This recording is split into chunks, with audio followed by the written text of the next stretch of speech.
Now I'd like to welcome everyone to the Fort Wayne Rotary Club and ask if we have any visiting Rotarians today.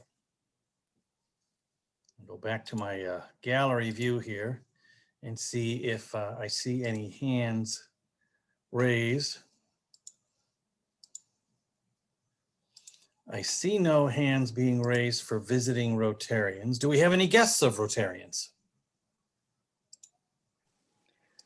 Cassie Beer, who is a new employee of the Community Foundation, is joining for this meeting. Welcome.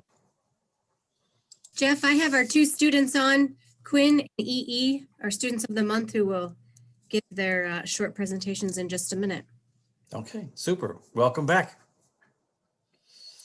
Well, at this time, if you've not already done so, please sign in online to whatever social media that you use and tell your friends that you are at the greatest Rotary Club on the face of the earth. This date in history. Well, we have a mixture of sad and happy things that took place on this date in history. In 1965, President Lincoln signed the 13th Amendment abolishing slavery in the United States. This is the only amendment signed and approved by a president, as that's not a normal step in passing an amendment. But the issue was so important to President Lincoln that he asked to sign and approve it before going back. So that was 1965. Then sadly, on this date in 2003, the Space Shuttle Columbia disintegrated as it tried to re-enter the Earth's atmosphere after a 16-day mission in space. That was the second shuttle to be destroyed. Truly a tragedy, with all 7 members of the crew lost. And I have to throw this in for tomorrow, February 2nd. In 1887 was the first gathering at Gobbler's Knob in Puxatawney, Pennsylvania, to await the groundhog's shadow. At 134 years ago, that's one old groundhog. And this date in rock history, in 1964, Beatlemania officially came to America when I Wanna Hold Your Hand became the first of 20 #1 hits by the Beatles. It would stay on the top of the charts for 7 weeks with worldwide sales of 15 million copies. And on this same date, in this same year of 1964, Matthew Walsh, governor of the state of Indiana, declares the song Louie Louie by the Kingsmen, which was currently #6 on the hit charts, to be banned from being played on any radio station in the state, making Indiana the only state to ban the playing of Louie Louie. And on this date, 1 year later in 1965, James Brown records Papa's Got a Brand New Bag, which would be selected as the top Grammy Award for Rhythm and Blues song for the year. Now, I had to do some research on this because just exactly what does it mean that Papa has a brand new bag? Well, what it means is he's found a new dance step. So all you papas out there and you mamas, go learn a new dance step and tell everyone you've got a brand new bag. And that's this date in history. Our Rotary Is moment will be provided by Rick Zolman. Thanks, Jeff. Hey, today, folks, I just wanted to share some information with you regarding the development of the new Huntertown Rotary Club. We are in the process of recruiting folks to start that club. Anthony Wayne will be the sponsor club. Special reps are Lynette Johnson, Kevin Williams, and from the district level, along with myself, we have Tim Gibson and Jane Roush who are involved. So one, create awareness for you folks to be aware of that. Two, how can you help? I'll send an email out this afternoon that has the link to the Town of Huntertown's Facebook page. They will be posting some social media things. If you could like and share those, that would be tremendous. If you have folks who you think would be a good fit for this club who live out northwest, please reply to the email that I send out this afternoon and give me their name and as much contact information as you have, and we'll make sure that they are on the list as we move forward. It's really, I'm really pleased with where we are. I think that this is probably going to move along fairly quickly, and so it's exciting for me to be involved in the development of a new club after experiencing the development of the Summit City South Club. So that is my Rotary Is moment for the day. All right, super. Thank you, Rick. Again, we normally, if we were meeting in person, would have you put $3 in the on your table. Since we're not meeting, we ask you to please consider using the PayPal link in your spin that you received recently and make a contribution to our service projects. If for a 6-month period, that would amount to $75. So give what you can. We appreciate it. Do we have any high fives? President Jeff, I have a high five. All right, super, John. I'd like to recognize my grandfather, who on February 2nd, 1873 was born in Switzerland, but on February 2nd, 1973, celebrated his 100th birthday with the Rotary Club of Fort Wayne by buying the entire club lunch and celebrating his 100th birthday. Andrew Burry was a charter member of our Rotary Club and was a past president and very active member of the Rotary Club and attended regularly through his 100th birthday. But I was very proud of my grandfather, and he was a very active community member. He was co-founder of the Fort Wayne Paper Box Company, which today 2 of the buildings that they built are now Superior Lofts down on Superior Street, those buildings. But my grandfather, Andrew Burry, celebrated his 100th birthday. Tomorrow is February 2nd, so I thought it was appropriate to recognize him. Wonderful. Carol. I'd like to celebrate and have everybody wish a happy birthday to a most honorable member, and that would be Barbara Watchman. I have a balloon for her. No cupcakes. I ate the cupcakes, sorry. But everybody else, it says born in 1887. I'm not sure when Barb was born, but I do want to wish her a very happy birthday in February, tomorrow. I'm gonna bet it was not 1887. Not sure. We'll get paid back for that. Thank you. Well, I will throw in a high. I'm not sure if this is a high five. It's more asking for your prayers. As you know, I have a twin brother. As we speak, he's on the operating table having a double bypass surgery and an aortic valve replaced. It's going to be a pig valve, so now whenever I call him, I'll have to yell "Suey." But I want to ask for your prayers. I've known him all my life, and actually before I was born, he was my womb mate before he was my roommate. So I ask for your prayers. Any other high fives? Seeing none or hearing none, we will move to, I'd like to thank our Rotary workers. Now, I have down on my sheet that Stasha is serving as our spin editor today, but I do not see Stasha on here. I'm here. Hello. Oh, there you are. Okay. I hadn't seen your name. So I apologize. I appreciate you being here. And AV today is Kurt Boyko. Announcements. We will be staying on Zoom for the balance of February, and we're hoping that we can add in-person meetings beginning the March. That's what we're targeting. We'll have to continue to monitor how they code the state to see if that works, but keep your fingers crossed that it can work out. At this time, I'd like to have Stephanie introduce our student Rotarians and have them give their presentations. Sure. Our first student I'm going to start with is Quinn, is a senior at Canterbury High School. He's looking to attend Belmont or IU Bloomington. He has won the Malone Scholarship and a Fine Arts Specialist Certificate at Canterbury. And Quinn is going to tell us how he and his school lives out the service above self motto. Thanks for joining us, Quinn. Thank you, Stephanie. As Stephanie said, my name is Quinn Salick. I'm a current senior at Canterbury High School, and I'm honored to be chosen as a student Rotarian for this month. At the end of last year, I was elected by my school peers as this year's service committee chair. My role is to mobilize students and significantly contribute to organizing service-based and outreach events, managing a team of peers and underclassmen to use the resources we have to make a difference in our community. Many students at my school have the resources to be able to give back to our community, so my job is to mobilize these students and provide opportunities to donate time and resources.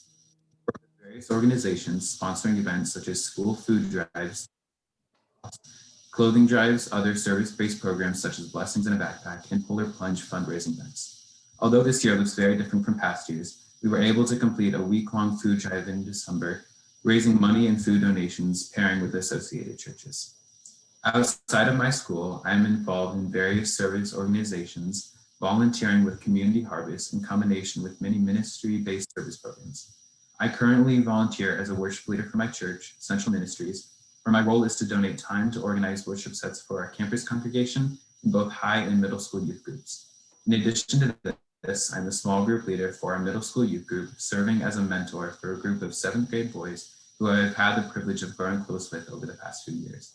I have also been involved in many mission trips throughout my high school experience, many in the nation and one international, serving in areas such as construction, camps for mentally disabled youth, and environmental cleanup.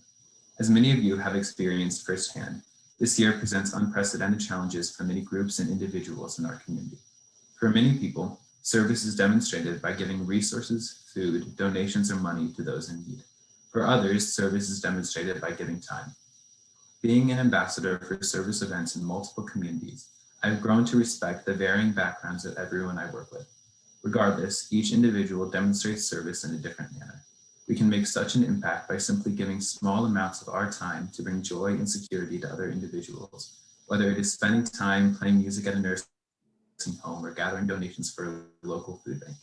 I am honored to have a role in service and outreach in a time where many people are in need of assistance more than ever. Thank you. Well, Quinn, it sounds like you're well on your way to be a model citizen and have a service heart. We appreciate it. I know I have no vote in the matter, and Belmont may be a wonderful place, but as a graduate of IU Bloomington, you can't do any better than that. Thank you. And our second student of the month is E.E. Pio. She is a senior at Northside High School. She is looking to be a social worker or a counselor and attend IUPUI or Purdue Fort Wayne. She is president of National Honor Society and lettered in marching band and tennis. E.E., we'd love to hear how you and your school live out your service above self motto. Hi, as you said, I'm E.E. Pio at Northside High School. I don't really have anything prepared or well written out like Quinn did. So here's me kind of winging it. Sorry about that. But I am, let's see, a part of National Honor Society. I am the president. I am also the student leader of Kids Surviving Cancer, which is a club at my school that we try our best to donate and support those in need. I also participate in gaming club, a world language club. I am third in my class, 0.01 away from being tied with the salutatorian. I could go on for like maybe 30 more seconds, but from what I've learned through these Zoom meetings is that the Rotary Club brings people together, people of different backgrounds, different professions, and different worldviews, which is something that reminds me of Northside. We're very diverse and come from many backgrounds and experiences. The Rotary group, they aim for something important, which is to make the community a better place. And that could look like a lot of things like supporting students and helping them develop lifelong skills, or hosting foreign exchange students so they're able to experience something different. In a way, I see that as tiny steps into diminishing social injustice. And the funny thing about social injustice is that it's very good at inviting itself anywhere it can. We've seen it firsthand, especially during this pandemic. We've seen it with the hate for protesters of the Black Lives Matter movement, or the attacks on Asians and Asian Americans because they're blamed for this happening. Or even back in 2001, where we had an attack and darker skinned Muslims were treated horribly throughout decades and still are. And I've been personally impacted by so many of these, and I'm sure everyone else has been as well. I remember not being able to go out in public and speaking anything but English. I remember getting stares. I mean, one thing about Northside is that I've always been treated equally, and it's a family, and so is Fort Wayne. Northside seems to have a way, well, most FWCS high schools have a way of showing effort. They ask their students to participate in activities of social injustice, as, for an example, having conferences and going to seminars. I also know that, well, it sounds like I'm kind of rambling. Sorry about that. FWCS schools and most high schools most likely try their best to encourage their students. And as a woman in the situation of color and being Asian American, being stripped of not being able to know my other side of the family because they're Muslim, I know that high school has made me see a lot of people who struggle, people who have baggage. And the part of the reason why I would like to be a social worker or a guidance counselor of any type is to help people like me and people that seem like they're doing fine, but they aren't. And I guess I'm just gonna cut it here because I don't want to ramble on about other things. Well, thank you for your comments, and Quinn as well. We invite students to attend Rotary because we want you to think outside the box and see that as you become an adult and take your place in the community, having a service heart is important. It's clear to me that you both already have a great service heart, and we benefit as well as you from having you attend and join us. And it's wonderful for us to see that there's certainly some wonderful people coming up behind us to be leaders within our community. So thank you. Next, I'd like to call on Tim Gibson. Yes, sir. Tell us more about the Go Baby Go project, which we are going to be kicking off. Be my pleasure, President Jeff. I'm going to tag team with Lynn Gilmore, but I'm going to tee it up and she'll take a swing at whatever I said. Rotary has 7 areas of focus. Maternal and child health is one of those. We have a wonderful opportunity to give children mobility regardless of their current physical limitations. You received a document last week, which included video links explaining how a 4-wheel vehicles built for children are transitioned into wheels of mobility for the young people with these physical challenges. I hope everyone noticed that email and that document arriving, and you took the time to click on those links and enjoy a full understanding of the program. And I'm going to turn over now to Lynn Gilmore to finish up. Thanks, Lynn. Sure. I've been aware of Go Baby Go for some time. As many of you know, I worked in the disability arena, and I was real excited that Ruth Ford, through Huntington University's occupational therapy programs, doctoral student Audrey Bruce brought this as her capstone project. And of course, Ruth, being a former Rotarian and astute, how do you involve the community, invited Rotary to be involved. The Go Baby Go program actually is not just national, but now international. And it brings together teams of occupational and physical therapists, electrical and mechanical engineers, families who have a child with a disability. And it really is an opportunity for us to educate the community about the achievements and success an individual with an intellectual or physical disability can have.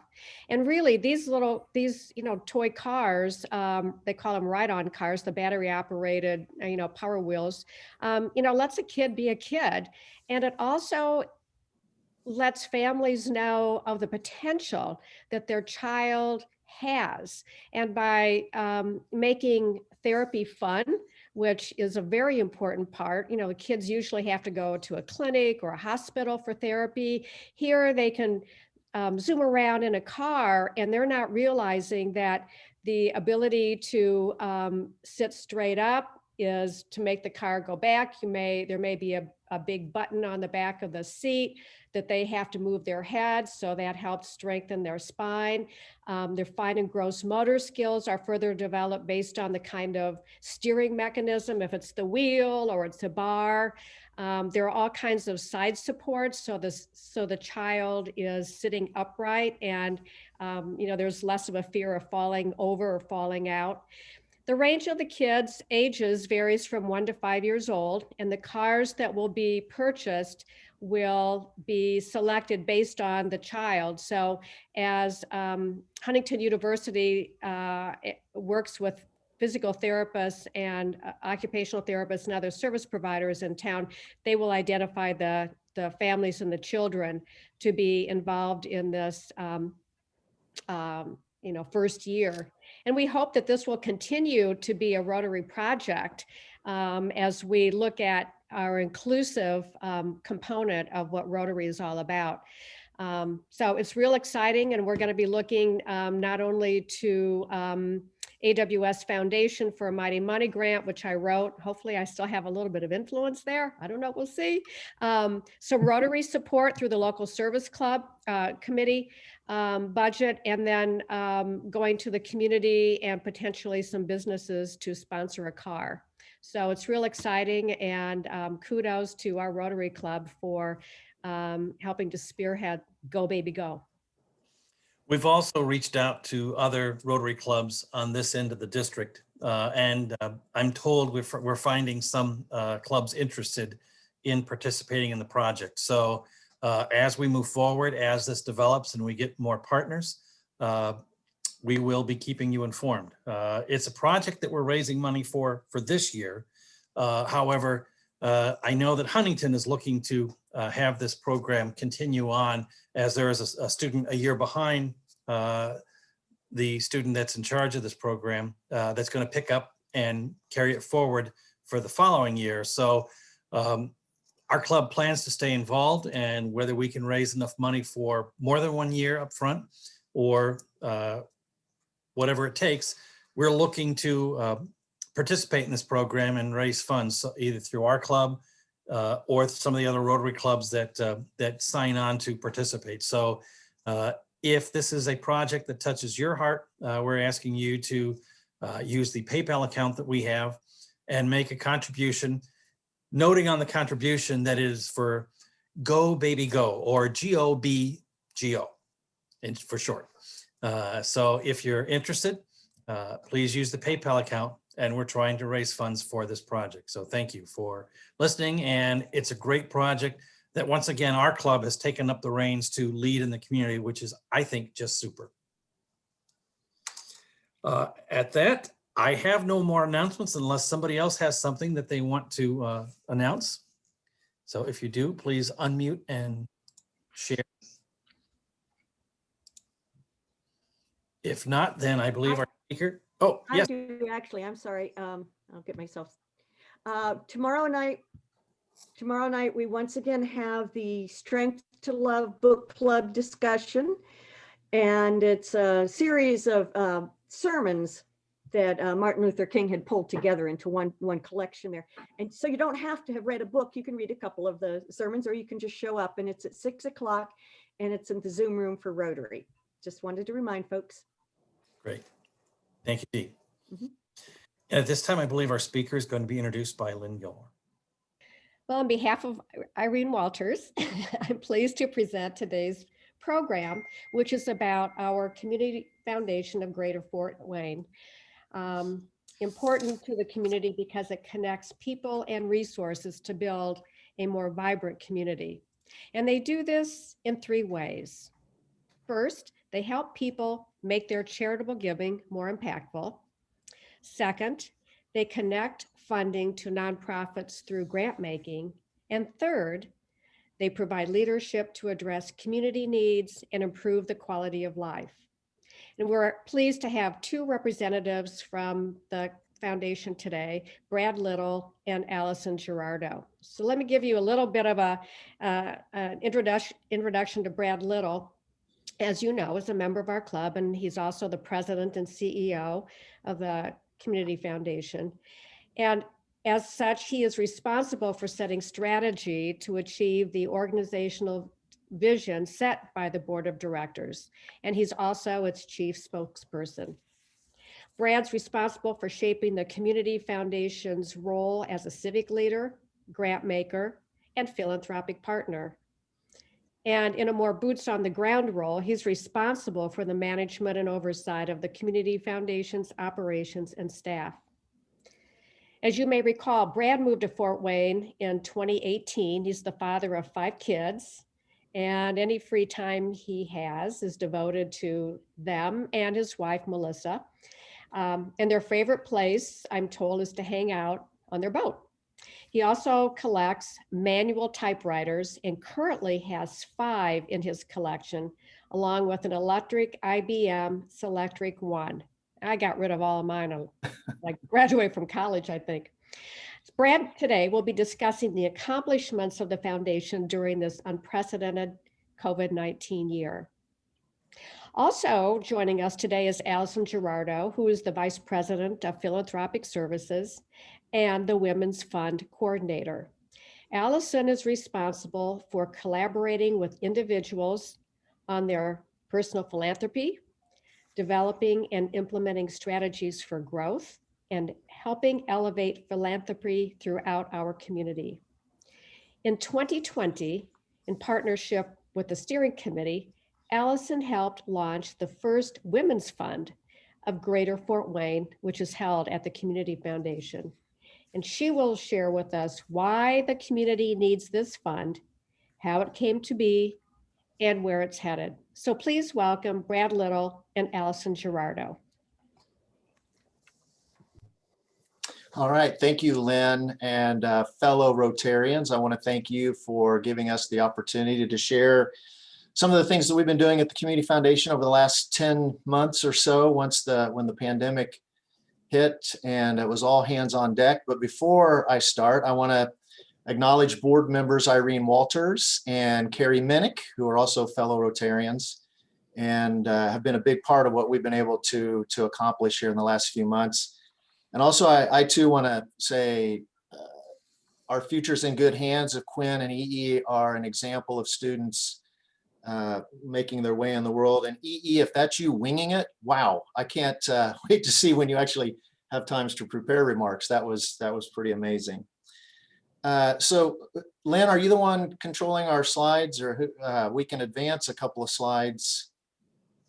So those are the 3 things Lynn talked about. And I hope that as we share with you some of the things that have been happening, that we really tried to connect to those. And that's essentially our elevator speech. You know, when someone asks what we do, you're with the Community Foundation, that's how we respond. We work with donors, we give grants to charitable organizations, and we participate in community leadership. And so I'm really proud to say that our board, our community, has responded in just an amazing way when it comes to dealing with both the pandemic and, as EE talked about, the social justice issues, the protests, the horrific death of George Floyd.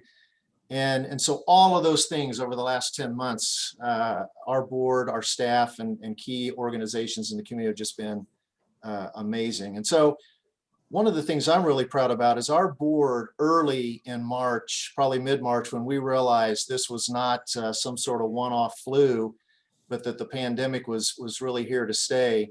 We huddled quickly and decided, okay, this is not something the Community Foundation can tackle on its own. So how do we partner with other organizations that are doing great work, with our donors, with other companies, and with other community leaders. So in front of you are just a small sampling that of the groups that we've worked with and some of the initiatives that I'm going to talk a little bit more in detail. But United Way, Fort Wayne United, our Giving Tuesday Now, partnering with the Ash family.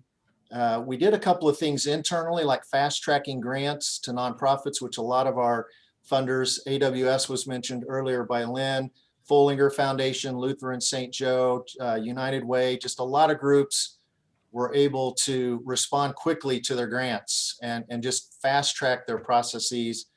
And probably once we realized the importance of Zoom and virtual technology, we were able to create a technology fund, and we put $50,000 in there to start helping with some of those technology expenses that we were all experiencing, but particularly our nonprofits that were having to pivot to more virtual type services.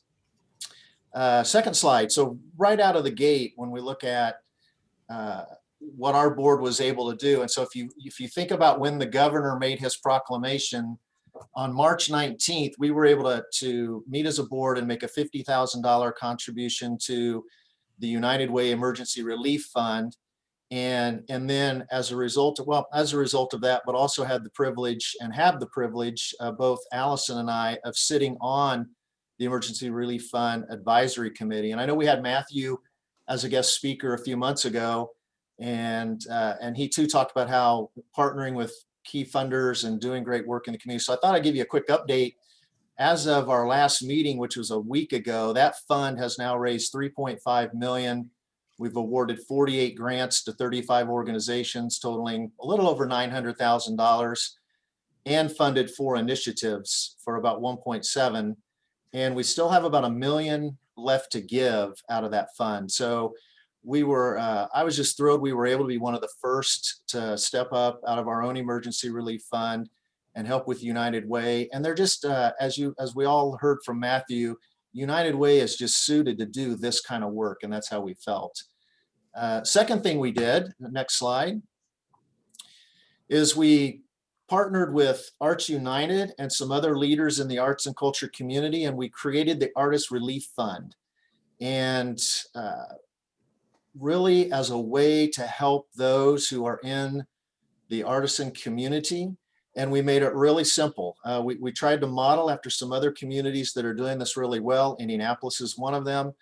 And really all we needed was artists to show us how they lost revenue through this pandemic, whether that was a lost gig at a bar, a contract for a show, an exhibit if you were an artist. And the grants ranged anywhere from $2,000 to $1,000. And you know what's humbling is I had the chance to intercept an artist out in our parking lot one Friday afternoon and hand him a $300 check. And he was going to pay his rent, to keep his rent current and his utilities on. And he literally had a tear in his eye. And it was like he'd won the golden ticket, from Willy Wonka, and it was a modest amount. So it's just been really humbling how money can help and resources can help. And so through this first phase of our Artist Relief Fund, we were able to provide 89 grants to individuals totaling, $57,000. We're getting ready to announce phase 2. In fact, we started talking about that this morning. So there is going to be a round 2 that will most likely launch next week. And we've added a new, even more exciting wrinkle to it for artists out in the community. Next slide. Then we partnered with Tim and Libby Ash, who have just been incredibly generous, and they realized early the importance of our restaurants, our bars, and our food service and hospitality industry. So if any of you know Tim and Libby, Tim auctioned off some of his collector cars and raised $500,000 and created the Ash Hometown Prosperity Fund. And it was, as the second bullet shows, it was designed to help locally owned restaurants, coffee shops, food trucks. They had to have revenue of less than $500,000, and they couldn't be a franchise or be a multi-location. We also had a couple of folks who you would know their name that weren't eligible for this, but own restaurants in our community that served on our advisory committee that reviewed the applications. And this is really neat because, again, back to the expertise of our team and being able to figure out a way to make this happen. This was what's called a recoverable grant. So it's a grant to the individuals that own the restaurant. And if they so choose to repay, they can repay over the next 10 years, but they don't have to. But it's and the Ash family said, we want this fund to live in perpetuity to help others when these kinds of situations happen again. So the maximum grant that an owner could receive is $50,000. And when it was all said and done, we awarded $500,000 to 17 restaurants, a couple of coffee shops, and even a food truck, which was really cool.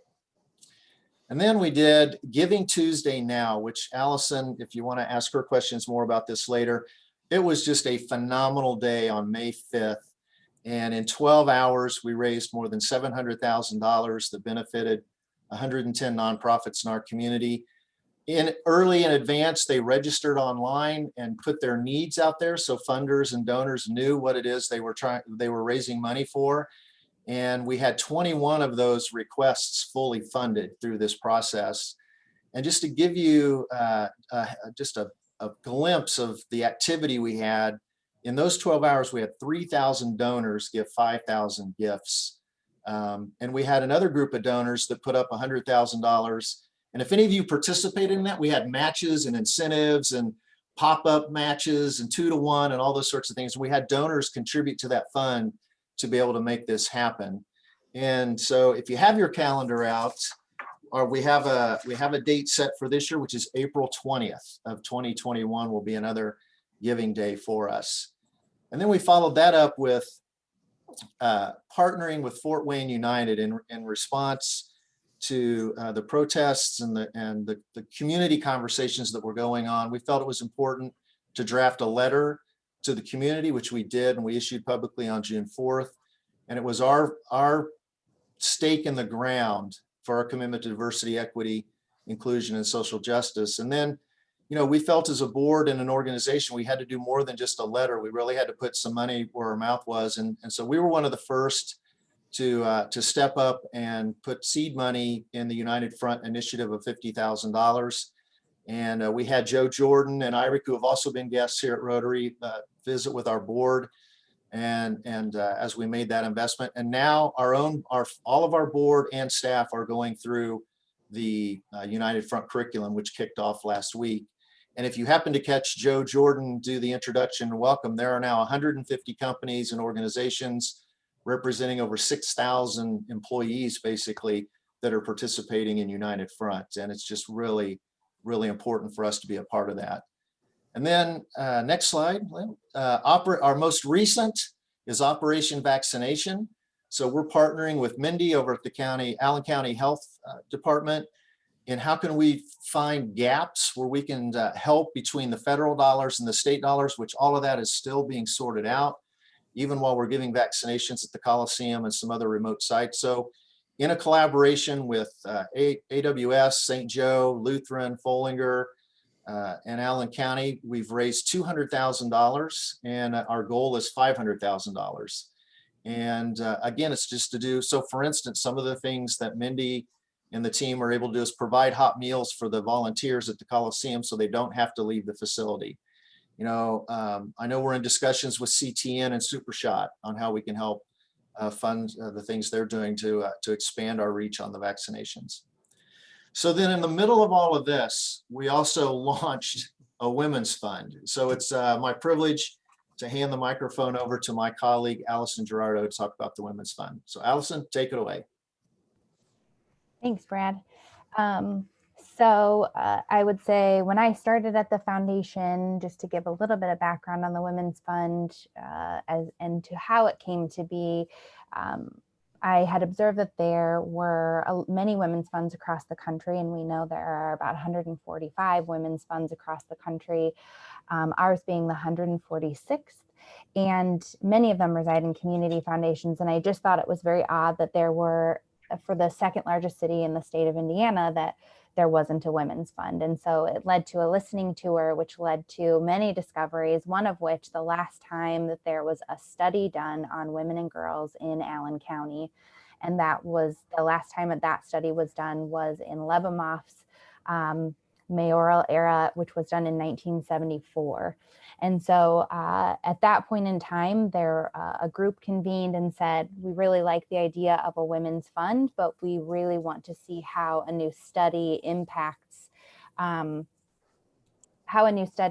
impacts the formation of a fund. And so we began on the journey of launching the Women and Girls study of Allen County, which launched at the same time that the Women's Fund did. So just a little summary of what the Women's Fund is doing and is that we're committed to understanding and overcoming the challenges facing women and girls in Allen County. We believe that families and communities truly thrive when women are economically and physically secure, safe, and healthy. Through research, education, and collaboration, we're working to uncover and address the most important issues to reach our ultimate goal of a thriving community for all. So I'm going to very quickly go through some of the study results of just to give you some very two highlights from each area. So we know that when we look at doing a study for women and girls in a community, we're looking at all of the things that affect women's economic security. So we looked at 4 specific areas for women, and then we looked at young women and girls as their own separate bubble. So 5 areas in total that the study covered. The first area was employment, education, and training. So here's the 4 areas that drive women's economic security. So employment, access to resources for both physical and emotional health and well-being, caregiving, and personal safety. So within the employment bucket of what we studied, we know that in Allen County, 75% of working age women are in the workforce. We outpace our state and national peers. We have many women, most of the women in Allen County who are of working age are in the workforce. And we also know that 84% of single mothers with children under age 18 are in the labor force as well. And which can be defined as either they are working or they are looking for work. And we know that, kind of pausing there for a moment, then we know that 24% of those full-time employed women make less than $25,000 a year. Full-time employment can be defined as multiple jobs that make up a 40-hour work week, so it isn't necessarily defined as one singular job. We also know that 71% of women make less than $50,000 a year, so almost 3/4 of women who are in the workforce. And then we know that those single mothers who are in the workforce have a median income of $22,000 a year, many of them which make up our people in poverty in Allen County.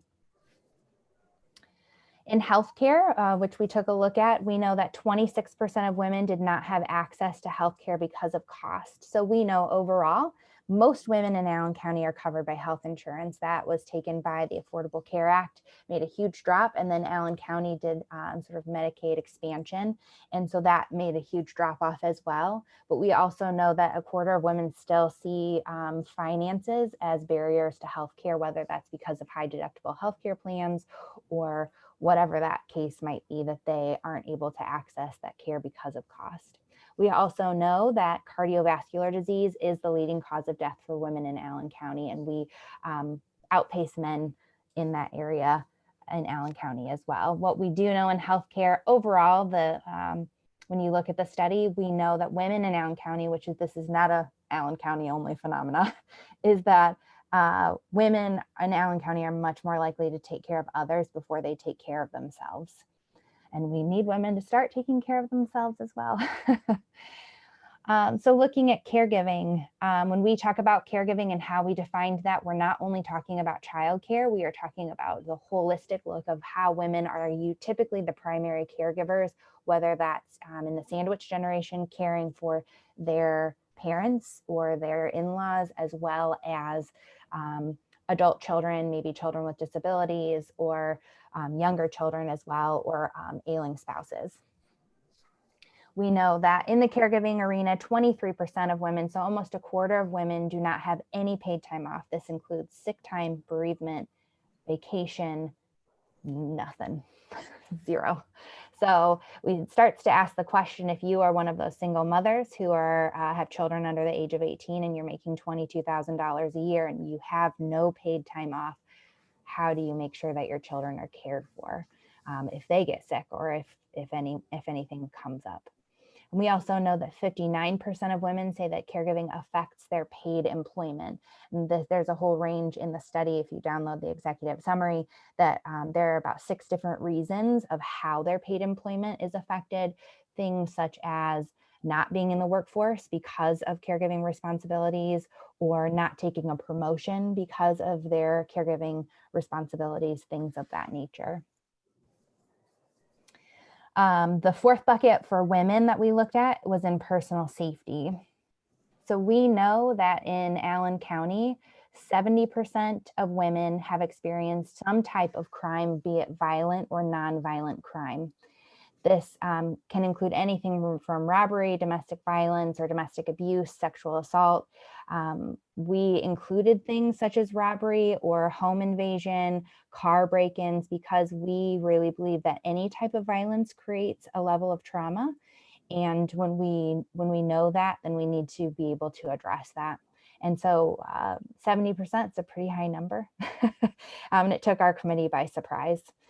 We also know that 35% of women, so over a quarter of women, have experienced domestic violence, or what we like to call domestic abuse, which doesn't necessarily mean just physical abuse. It also can be emotional abuse, financial abuse, and sort of the all-encompassing domestic partnership violence. And then we also know that 42% of women do not report their experiences of crime. The main reason is that they don't think that there's anything the police can do about it. And there's a whole list, if you download the executive summary, again, a whole list of reasons why women do not report crime. So what's very interesting is when you look at the Fort Wayne Police Department data, we know that those numbers are only telling just a fraction of the story, almost just a half, if we're looking at 42%. So we're really not getting a full picture when we look at actual crime data. This was taken from a survey that we did as part of the study, which was an Allen County-wide survey that was statistically significant. And we oversampled in our urban and our rural populations, because we know that typically suburban white women like to take surveys. And so we wanted to have a really accurate representation of the entire county. Then our fifth bucket was young women and girls. And so there were 4 areas that we looked at, but here are just 2 highlights. We know that overall, Allen County girls achieve really highly academically.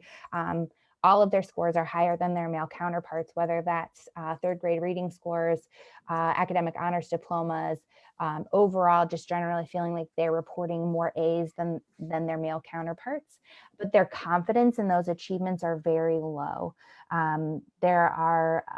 We look at about 25% rates when we look at girls who do not see the importance of how their academics affects how they live later in life and their desire to go on to further their academics, whether that be through college or through trades, going further in their life.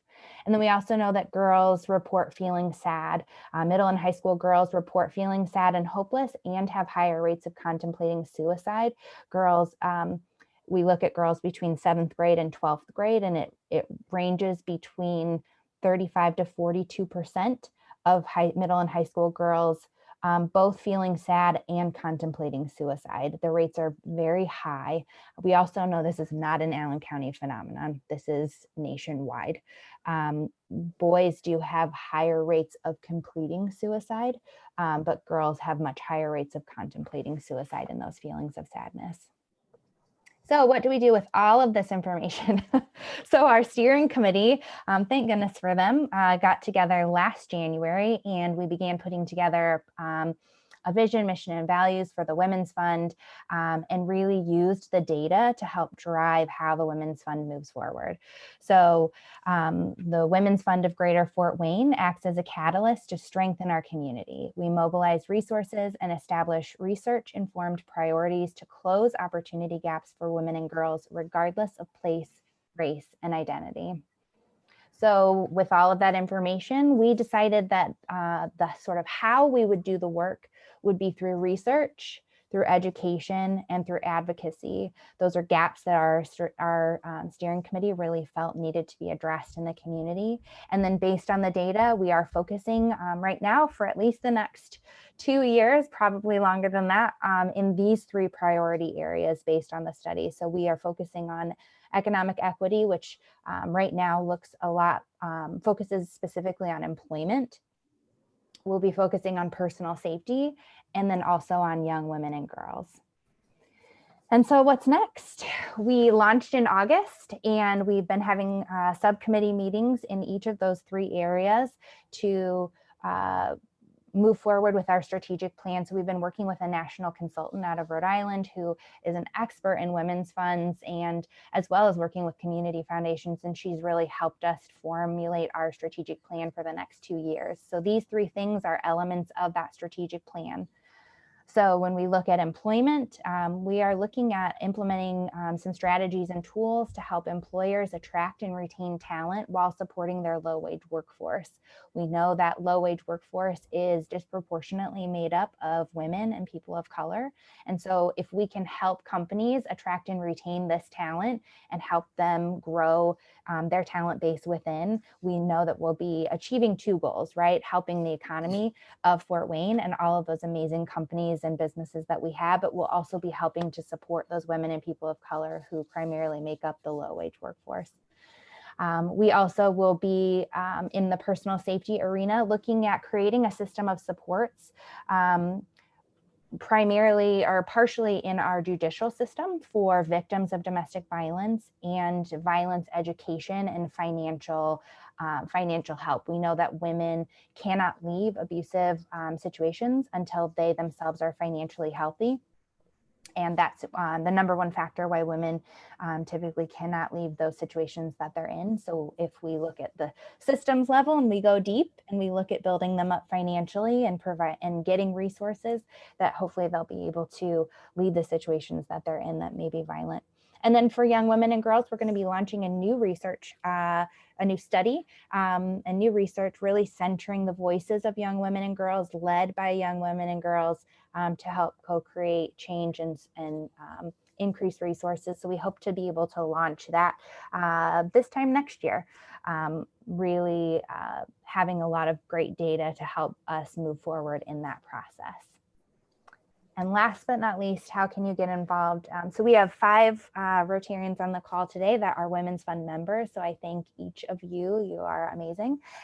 We are launching today our Architects campaign. We are looking to secure 100 members for the Women's Fund by March 1st, which is Women's History Month. We think that'll be a really great kickoff to that celebratory month. We also are going to need company partners. When we talk about that strategy I referred to just a slide ago about helping build up our low-wage employees for companies to help them attract and retain talent, we need some companies who will be pilot models for us. So if you know of a company or a business that would be interested in that, if you know of someone who has trouble retaining those low-wage workers or finding that talent, we would love to partner with those companies. Also, you can always like and share on social media and just share the word about the Women's Fund overall. That was a lot of information that I just threw at everyone really quickly. But that's where we're at. So any questions? I have a question. This is Barb Watchman, and I'm so happy to have both of you here today. On your most recent comments about the implementation and strategy tools to help employers attract and retain talent while supporting the low-wage employees, how do you do that? Like, just walk me through what you talk with an employer about to have them help you with your Women's Fund. So if you could just give me an example of that. Sure, yeah. So one concrete example, and we're so blessed that just like community foundations, which is a very sharing community nationwide, women's funds too are very sharing. And so we are not reinventing any wheels, thank goodness. So we are using a model based out of Cincinnati. It's Cincinnati's Women's Fund, which is housed at there at Greater Cincinnati Foundation. And they have created what they call an employer toolkit, which is nationally, it's over 60 different policies that are not specific to their region that can be used anywhere, that employers can use to help them increase and attract and retain that talent. So it's not just about paid family leave. That tends to be the thing that most people think of when they think about supporting women in the workforce. That's only one of 60 policies that can be implemented to really help attract and retain that talent and hold on to that. So Barb, I am happy to walk you through that and kind of give you some more dive deep information if you want. But yeah, we're hoping to be able to similarly implement a toolkit here in Fort Wayne. And like I said, we need some pilot companies first to help us work through any kinks that we might have. But I think it's all very exciting to help the overall economy. Thank you. I would like to, I'm sorry, Steve? Yes, well, I'm delighted to have your presentation today. Speaking from my experience on the United Way board, about 6 years ago, we introduced the concept of the ALICE study of the people who are the working poor in the communities of the country, initiated first by United Way USA. And we found in the initial report about 42% of the families in Allen County were working poor. And when you add the levels of indigent poor to that, it gets approaching 50%, one half of our families in the county. That gave us an awareness and an education of a tremendous need here, but there was a lack of knowing what to do about it and what action steps can we help to improve our situation. And so I'm just delighted to receive your report that things are moving forward and we do have a plan and we are in action and we're being led by women, which makes it even better. Thank you.